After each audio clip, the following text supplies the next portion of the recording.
Efendi had one sohbet, in this sohbet he said to be a listener. And he explained in this sohbet how to be a listener, but How to be a what? how, the way of the being listener. And he said in sohbet, if you don't listen, you're gonna finish. I wonder that how can we make ourselves more good Listener. listeners? Open your ears.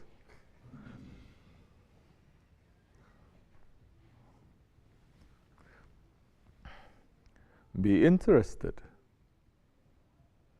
When you are listening, don't just listen with your ego.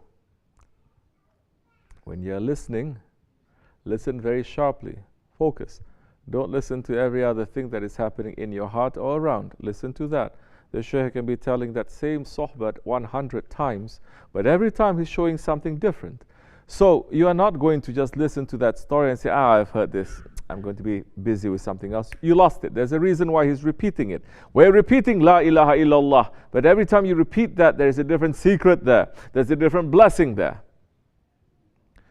So you're listening, and the Shaykh is bringing up this story, for instance. You must ask yourself, this is active listening. You must ask yourself now, the Shaykh is putting the story here. This is interesting. This is because of this. This is because of that. While you're listening, you are thinking. You're not listening like a robot. You're listening. What do you know what I used to do? I'm sitting down and thinking, Shaykh Effendi, okay, he's giving sohbat.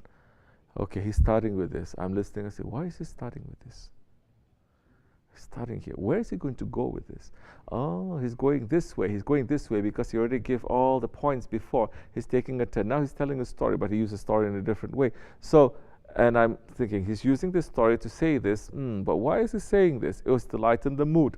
I'm trying to understand not only what is being said, how it's being said, why it's being said. And I'm watching and I'm listening. And I go back, I say, this story, okay, you know how it is when the sheikhs, they talk. You are just going along with the ride. And then finally he stops and he says, what was the last stop that we went? Everybody is lost. What did I just say? He's speaking. Some interruption happens. He stops. He says, you idiot, sit down. Don't be a robot. He finished that. Then he says, okay, where was I? Majority don't know where they were because they're just listening like a robot. That is okay, you understand. But listen to this, and I've said this before. If you are sitting behind the best driver in the world, which is one of the titles that Shaykh Maulana gave to Shaykh Effendi, in his car, and he's driving, what would you do? Majority of the people, they're just going to be comfortable. Some will be sleeping, some looking out the window, some eating, but there'll be very few who's going to watch this driver, how he's driving. Oh, he's using it over here. The gears are like this. He's shifting, he's braking, he's looking over here. Why is he looking over there? Oh, it's that. No one is really interested in him. This is natural in so many associations. They're interested in the blessings, in the barakat, but they're not interested in the work. You're going to get the blessings, but that's common. If you're interested in the work now, that time you're specially chosen by the Prophet ﷺ. So you watch how he's doing it, you're trying to figure out, you learn. You will get everything too, don't worry. You'll still talk a little bit, you'll still catch the sights, you may eat, but you're watching him. And you're trying to put yourself in his situation. Now, honor is given not to what lineage you belong to, not to how much money you have, not to who is cheering you and praising you. Honor is given as much as responsibility you have, that much honor you have. If you don't have responsibility, and you don't carry that responsibility, it doesn't matter who you are, you're not carrying that responsibility, it is clear you don't have too much honor. Do you understand?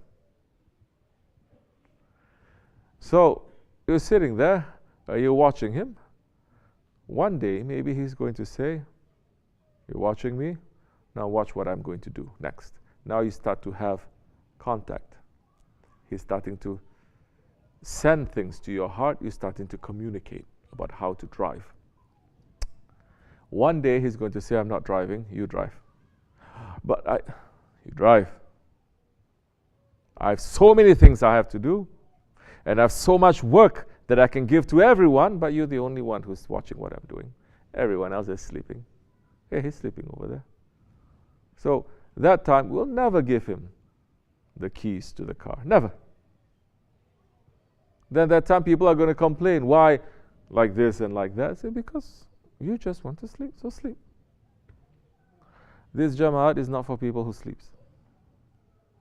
Shaykh is teaching us how to maybe drive a little bit. I don't know how to drive. I'm not claiming I know. I don't know how to drive. But Shaykh is giving us that training. Then that time, once you are doing that, you cannot give him any excuse if you make an accident. You cannot say. You cannot just say, I don't know what happened. Literally, if you're driving, an animal just comes up in front of you, and you don't know where it's coming from, and you hit it, you don't have any excuse to say that there was an accident. Not in this way. Because somebody is always right, somebody is always, what, you're going to blame the deer? You understand? If nothing else, physically you're not seeing it, spiritually something is wrong with you for you to make that mistake. Spiritually there is something wrong. Either you're not connected, or you thought something wrong, or some interruption happens, that's why you lost control. But no excuse. You understand? Right, this much is enough.